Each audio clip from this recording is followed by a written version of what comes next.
Isang estudyanteng binuli sa Camarines Sur ang inoperahan matapos siyang mabalian ng buto dahil sa suntok na inabot mula sa kanyang kaklase. Sa Ilocos Norte naman, mismong guro pa raw ang may pakana ng pananakit sa isang estudyante. Ang ganitong mga kaso ng pananakit ang layong pigilan at parusahan ng Anti-Bullying Act of 2013. Pero ayon sa isang eksperto, mahalaga ring alam ng mga magulang ang palatandaan kung nagiging biktima na ang kanilang mga anak ng pambubuli. May report si JP Soriano. Nagpapagaling ngayon sa isang ospital sa Camarines Sur ang batang si Alex. Di niya tunay na pangalan. Inoperahan kasi ang bata matapos mabalian ng buto sa kanyang tadyang. Ang sanhi, suntok mula sa kanyang kaklase sa loob mismo ng paaralan. Magkarate daw. Tapos, abo ko man, bigla na ako sinundok. ang kanyang ama namumroblema ngayon kung saan kukunin ang pambayad sa ospital. Nananawagan po ako sa school, sa La Opinion Elementary School, labi na sa doon sa sa principal, na tulungan nila ako sa bayaran sa ospital. Kung hindi sila tutulong sa akin, ako ay magsampa ng kaso laban kanila.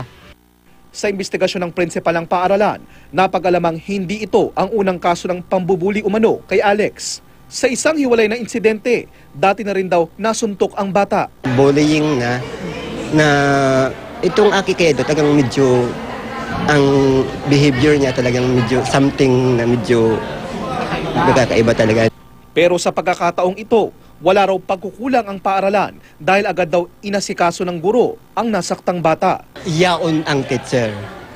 Yaon mismo ang teacher. Dahil man pinabayaan, totaling pinabayaan. Hiliniling man hindi itong sitwasyon kang aki. Ayon din sa prinsipal, nag-alok na sila ng tulong sa biktima pero hindi raw ito tinanggap ng kanyang pamilya. Ang pamilya ng inireklamong mag-aaral. Nangako naman ng tulong pinansyal sa pamilya ni Alex. Naiparating na ang insidente sa Department of Education. Isang kaso rin ng pananakit ang naitala sa Solsona, Ilocos Norte. Pero hindi kaklase, kundi ang guro ang inireklamo. Ang 8 taong gulang na estudyante na si Sam, di rin niya tunay na pangalan. Nagkaroon ng malaking pasa sa dibdib matapos kurutin umano ng kanyang guro. Hindi raw kasi niya mabasa ang nire-review na libro.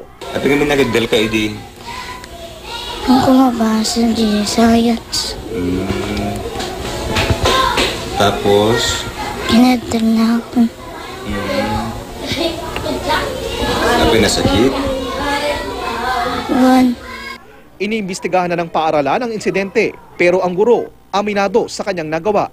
Humihingi na siya ng dispensa sa magulang ng bata at nangakong hindi na mauulit pa ang nangyari. Pero ang nanay ng bata desididong sampahan ng kaso ang guro.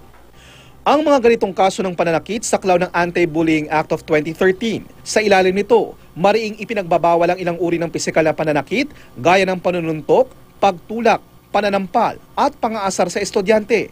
Kabilang din dito ang emotional, verbal at cyberbullying o ang paggamit ng electronic devices tulad ng cellphone at ang internet sa pambubuli.